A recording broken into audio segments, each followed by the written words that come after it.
Hey folks, David Frost, My Strategic Forecast. You're here for another episode of Common Sense Market Analysis. Today is Tuesday, April 17, 2018. We're looking at a daily chart of the SPY or SPDR, which is the proxy for the S&P 500. We had another pretty good, healthy update in the markets today. The S&P was up 1%. The Dow Jones Industrial Average was up slightly less than 1%. The NASDAQ was the big winner, up 1.74%. That's the NASDAQ Composite. And so across the board, we had a rising tide, lift all boats scenario.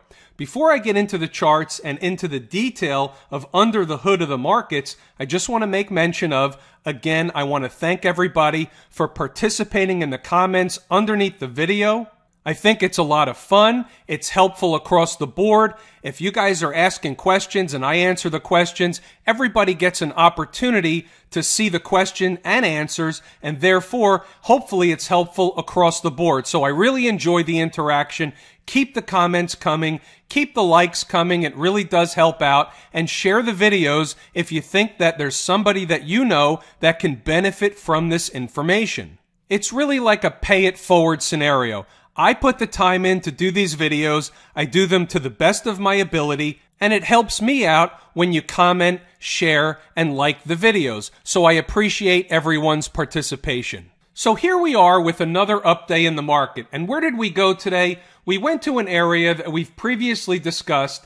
And by the way, I do have some additional lines on the charts. We'll get to that in a moment. But where we came today was we filled the gap that was left open from the 21st of March. That gap officially was at 270.43. The high today, let me move the chart over.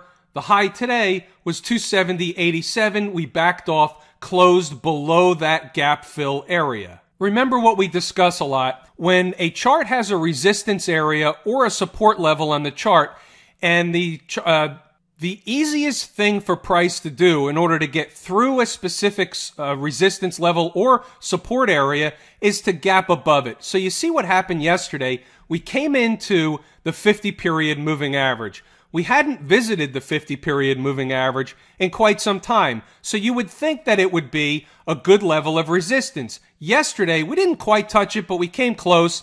It's a level of resistance. What happened today? We gapped above it, right into and then even closing above the 100-period moving average. So right now, on our hands, we have somewhat of a strong tape. We have a strong market. And that brings me to another point. And I had several emails today saying, hey, the market's getting into the area that you said is going to be a short. Should I short the market? And you have to remember what I always say following this should be a good resistance level is we have to wait for a signal of a trend change in order to short the market or buy the market if we're going down. So what we don't want to do is guess.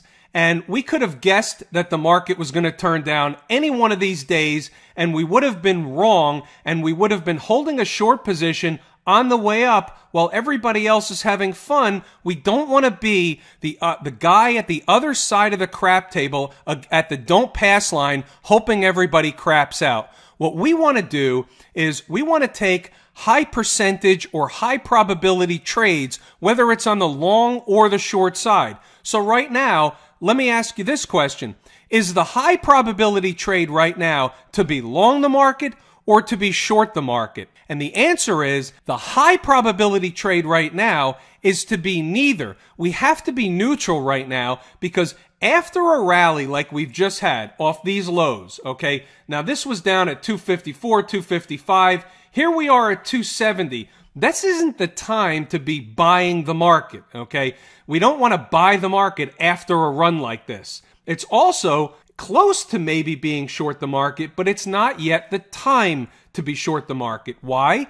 Because we do not yet have a signal of a trend change. That's very important and pertinent information. It's also discussed and taught in detail in the course at Lazy E Mini Trader. When we have a signal of a trend change, it gives us something to lean on. It gives us something to trade against because therefore we know where we would be wrong on the trade.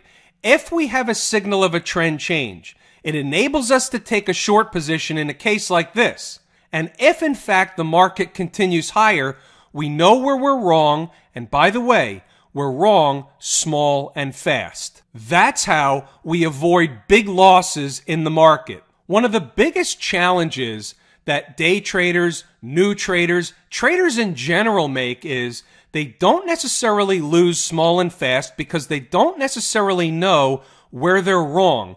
That's paramount. Never ever enter a trade unless you have an exit plan. You have to have an exit plan on the gain side, on the profit side. You have to know where you're looking to take profit.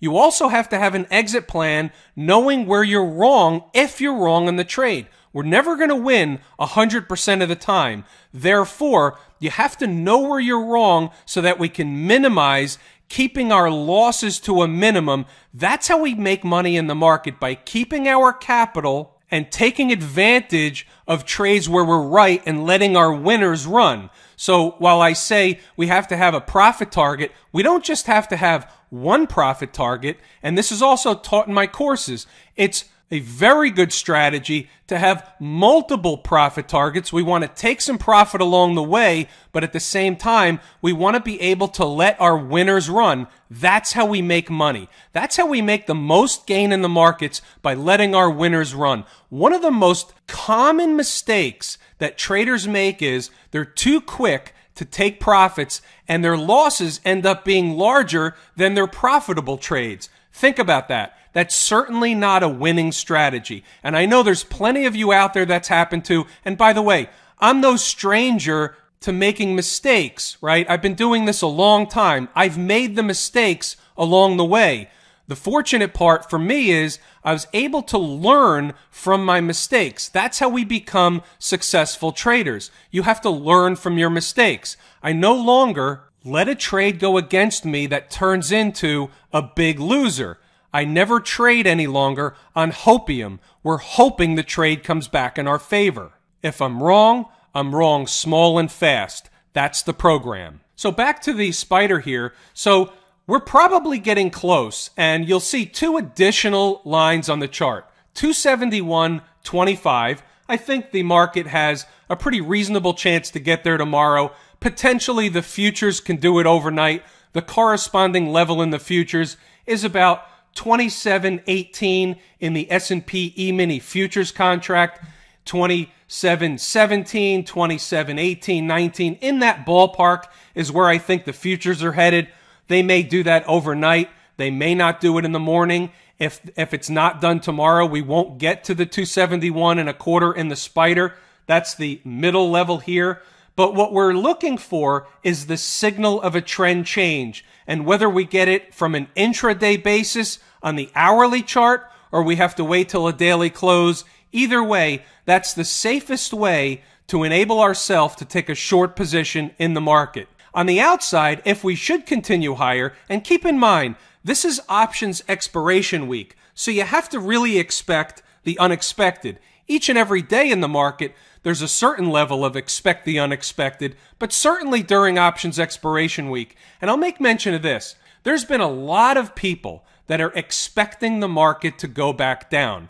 I've been talking about another leg lower. I've been talking about another leg lower for a while, and it hasn't happened. But am I short the market? No. The difference is that there's a lot of people that have already placed their bets. So you see it on the blogs, you see it in the media, you even see it in the comments under my video. Some of the comments that are made, I can tell certain people are already short the market. They're looking for me to confirm that the market should be going lower. I get emails, I get comments on the videos, I get it all. I know exactly what's going on. I can tell who's short the market, and I can tell who's waiting for a signal of a trend change. Those that are short the market are jumping the gun a little bit. They're guessing when they believe the market should be going down. That's what we don't want to do. We don't want to impose our feelings on what we believe the market should be doing. The market is right 100% of the time. Analysts, traders, investors, those are the people that are wrong. The market is an absolute. Price is where it is. This is why we wait for a signal of a trend change. But back to the point I was making, there's so many people that were expecting another leg down in the market that the reverse ends up happening. It's reverse psychology. It's the market's way of making as many traders and investors look like fools as much of the time as possible. That's the market's job. The prevailing wisdom is that the market's going to go back down, and therefore you can see what's happening over the last several trading sessions. First, we got real choppy, back and forth, real whippy. The market was very volatile, and then all of a sudden, over the last 4 or 5 trading days, minus this day here from the 13th, the market's just been basically going sideways to higher, and here we are levitating up to some of the upper levels that we discussed about a long time ago. We talked about the fact that this market could potentially get up to fill this gap. It could get up into the moving averages. Well, here we are. We filled the gap. It's now above the moving averages. One day doesn't make a trend, so we need to see more out of this market. But right now, the short-term, very short-term trend is beginning to turn up. Am I saying we're going to make new highs? No, that's not what I'm saying at all. I'm still looking for a lower high. We have a high, we have a lower high, and my expectation is we're going to make another lower high. It's just a matter of where. Is it going to be here? Is it going to be here? I'm not 100% sure, crooked line. I'm not 100% sure where we're going to make the next lower high. I don't need to know where we're going to make the next lower high. I just need to be able to identify that the market's putting in a signal of a trend change, whether it's a reversal candle or in some other fashion. As long as we can identify it, we have something to lean on, we have something to trade against. One of the other things that I really do want to emphasize that many traders, many traders are lacking is patience. They want to be in a trade. They want to jump the gun. They want to guess. They want to top tick the market on the short side. They want to pick off the lows. They want to be in a trade at the perfect number. And what that shows is a lack of patience. If you have patience, you're waiting for the market to let you know when the time is right. You don't have, and I've said this time and time again, you don't have to be the first one to the party. You just have to be at the party while everybody's having fun.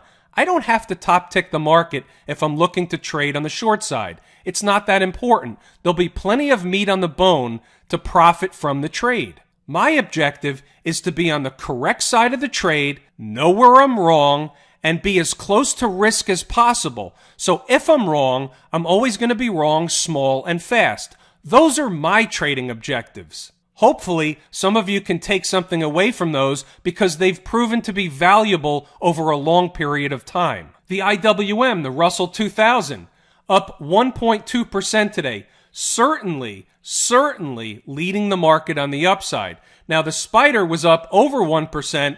This was up slightly more, but as you can see, we're actually approaching near the old highs in the IWM or the Russell 2000 index. That's interesting. Will we make new highs? Well, I'm not 100% sure.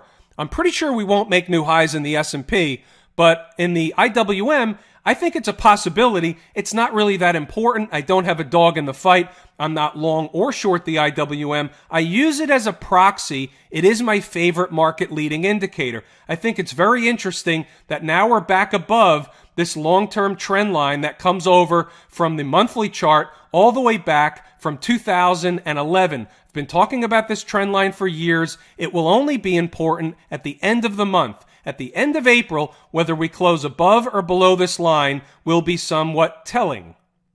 Right now, what we know from the IWM, that assets that are destined for risk go into the IWM, go into the NASDAQ. The NASDAQ was strong. The IWM is strong. That's a risk-on scenario. So right now, money is flowing into risk. The volume is light, so we know that it's not institutional participation. We're significantly less than the 90-day average volume, which is 26, 27 million shares. Right here today, we had about 18.5 million shares in the IWM. The Spiders, by comparison, had about 64 million shares. The average 90-day volume in the Spiders is 125 million shares. So what this tells us is, While the market's going up, there's certainly a lot of computerized trading, and there are a lot of retail traders that are trading in this market. These are unassuming investors. These are the amateurs, the professionals, the institutional traders, the institutional investors are not buying this market with conviction. Not to take anything away from the upside. The market's certainly going up. We can't debate that. But what we can know is whether it's another leg up or a new bullish leg that's going to bring us to new highs. If it was, we would certainly have institutional participation, which we haven't seen yet. That's one of those puzzle pieces that we put on the table. We want to make sure we're aware of it.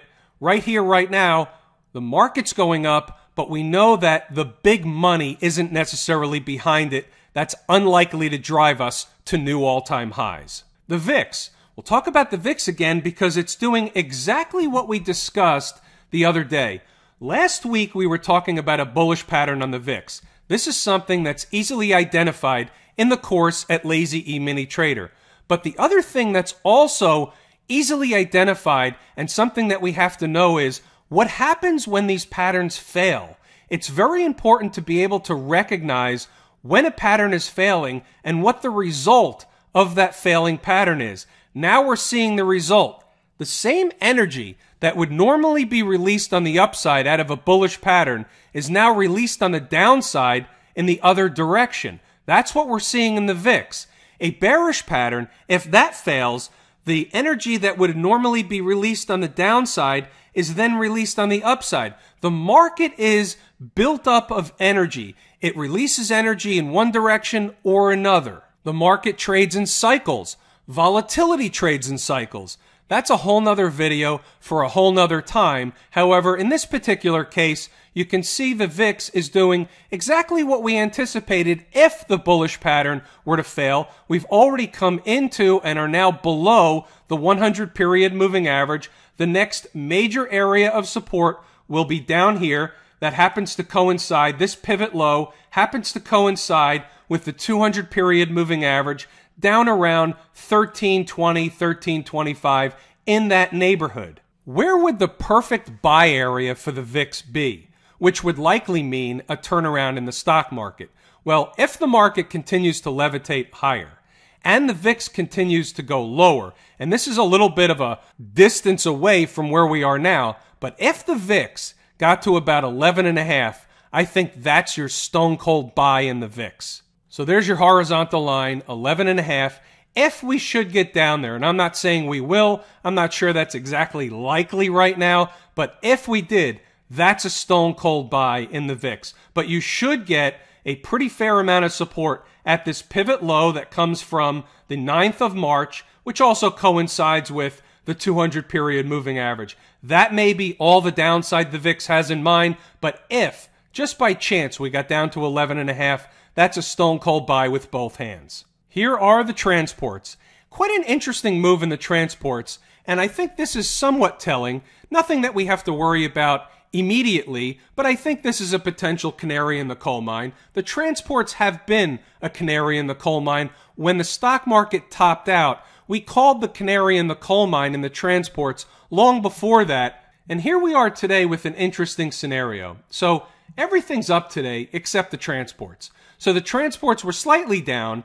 What they did was they filled a gap, and here's the gap they filled, and then we backed off. And you can see what happened. So they filled, well, I don't know if they officially filled the gap yesterday or not. No, it doesn't look like they did yesterday, but today they filled the gap, and then they backed off, and we did not close above yesterday's high. Closing above yesterday's high would have certainly been somewhat of a bullish sign, not necessarily all-out bullish, but certainly not bearish. Now let's talk about this for a second, because we talked about it last night, the fact that this breakdown candle high at 10,612 spot 86. That's an important number.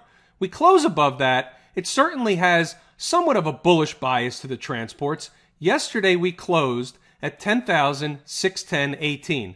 Had every opportunity to close above that high, which is slightly below. It's a couple of points above it, but they didn't do it. Okay, so that's not an accident. It's not a coincidence. That was the market's way of telling us not ready to close above there just yet. Now today, we're higher, we fill the gap, yet we close back down and still yet inside the high of the breakdown candle. So I'm looking at this and saying, that's interesting, and I'm putting it on the table as a puzzle piece because the transports were certainly a canary in the coal mine when the market rolled over before, and is it going to be another canary in the coal mine now? So I've got my eye on the transports. As you know, it's my second favorite market leading indicator. We talked about the NASDAQ. Here's your triple Qs. We certainly got a lift today, in part from the Netflix earning that came out yesterday after the bell. So Netflix was up big. NASDAQ was up big. That certainly helped lift the NASDAQ up, which was up 1.74% today. The Qs were up over 2%. So what's interesting is we're above all the moving averages. We filled the gap. No, we didn't fill the gap. Pardon me. We've still yet to fill the gap. But at this point, I would have to believe they're going to fill the gap most likely tomorrow. We have a lot of tech earnings coming out next week. Not necessarily this week, but next week we have Google, we have Facebook, we have Apple, and we have several others. So those are going to certainly be important to the market. But we should fill this gap in the Qs. But the Qs, above all the moving averages, certainly a positive close, closing above the high of this breakdown candle, which came in at 165.62. We closed above that. That's an important development in my book. Anytime we close above a breakdown candle, which happened to have a lot of volume in it, right? So this breakdown candle had 79 million shares, and today we only had 35 million shares in the Qs. So it's interesting that we were able to close above there with the heavy volume from the breakdown candle, still closed above it. So that's bullish for this chart. So we have to take it for what it is. We can't ever impose our will on the market. We just have to look at price as an absolute and take our cues from the market. We're looking for signals of a trend change. If we don't get one, then we're looking for a pattern to trade long off of. Either way, we don't really care, or at least I don't really care, which way the market's going. Up or down, sideways or otherwise. I just want to be on the correct side of each and every trade. I'm happy to trade long. I'm happy to trade short. I just want to do what the market is telling me to do, and it's my objective to read what the market is telling me correctly, to interpret what the market is telling me correctly. By the way, we're back on the spider chart, and we're on the weekly chart because I just wanted to refresh our memory that as long as we're inside of this breakdown candle, and the high of this breakdown candle is basically around the same $274 level. It's a couple of pennies different, $274.40. That's the high of the breakdown candle. We can still trade higher and still, from a weekly chart perspective, be in a bearish wedge pattern that will generally play out to the downside. So I just wanted to refresh our memory. Just because the market's rising doesn't mean that we're still not in a weekly bearish pattern. The reason I wanted to bring this back up is we're going to take a look at the financials. Now, here's the broker-dealer index, the XBD. You can see we're above the moving averages, but again, maybe we'll fill this gap, maybe we won't. We're likely to fill the gap, but we did put in a pseudo doji candle today. This could be trouble for the market, but we certainly are above the moving averages. But what I want to look at is a little more important, and this weekly chart is very similar, almost looked identical to the spider chart. What this is telling us is, well, even though the market's going higher, it's not going to be so easy to close a week above the high of this breakdown candle. This high comes in at 297.99.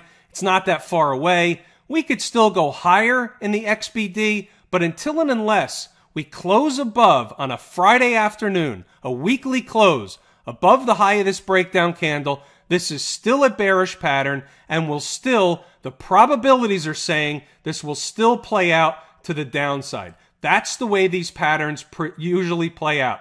Whether or not we find support at this pivot low or at the scene of the crime, it doesn't really matter now. We're still rising, so what we're concerned with is just understanding and looking for the signals of a trend change. That's really all that's important. Do we get a signal of a trend change, or does the market continue higher and close a week above the high of that breakdown candle? That changes everything. Until and unless that happens, this is still a counter trend rally as far as I'm concerned. Now, here's a chart of the XLF.